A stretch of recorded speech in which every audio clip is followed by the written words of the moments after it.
નમસ્કાર, આપ જોઈ રહ્યા છો આપણું ગુજરાત અને હું છું કિશન તિવારી। સમાચારોની શરૂઆત કરીએ તો ગુજરાતમાં જાણે નકલીનો રાફડો ફાટ્યો હોય તેવું લાગી રહ્યું છે, કારણ કે એક બાદ એક નકલી લોકો પકડાઈ રહ્યા છે, જેમ કે નકલી ટોલ નાકું, નકલી કોર્ટ, નકલી જજ, નકલી આઈએએસ અને આઈપીએસ અધિકારી, પોલીસ જેવા અનેક લોકો નકલી અધિકારી બની નિર્દોષ લોકોને તેને શિકાર બનાવી રહ્યા છે।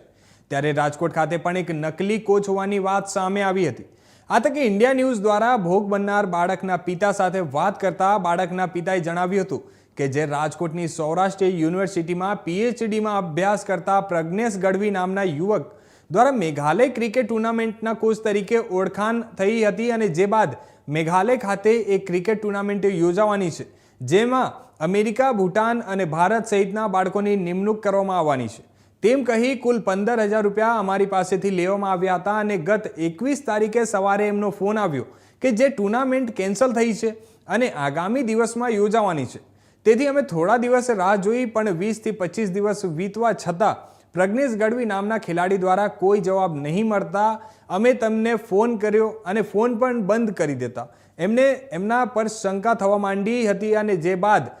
ખબર પડી કે પ્રજ્ઞેશ ગઢવી કોઈ મેઘાલય ક્રિકેટ ટુર્નામેન્ટમાં કોચ નથી, જેથી રાજકોટના 5 બાળકોના પિતા દ્વારા રાજકોટ પોલીસ કમિશનર ખાતે અરજી કરવામાં આવી છે। સાથે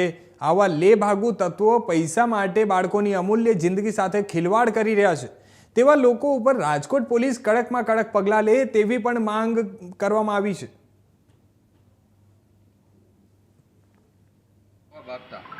છેલ્લે ફ્લાઇટની ટિકિટ હતી તે દિવસે સવારમાં એમનો ફોન આવેલો અને કહેવામાં આવેલું કે આજનો આ પ્રોગ્રામ જે જવાનો હતો એ કેન્સલ થયેલો છે,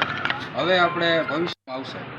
પણ પછી કોઈ જ કોન્ટેક્ટ થયો નહીં અને એને આપણને કાંઈ ફોલોઅપ આપ્યા નહીં, જવાબ આપતા નથી, ફોન બંધ છે, ફોન રિસીવ કરતા નથી, આપણે એને ઓનલાઈન પૈસા ટ્રાન્સફર કરેલા।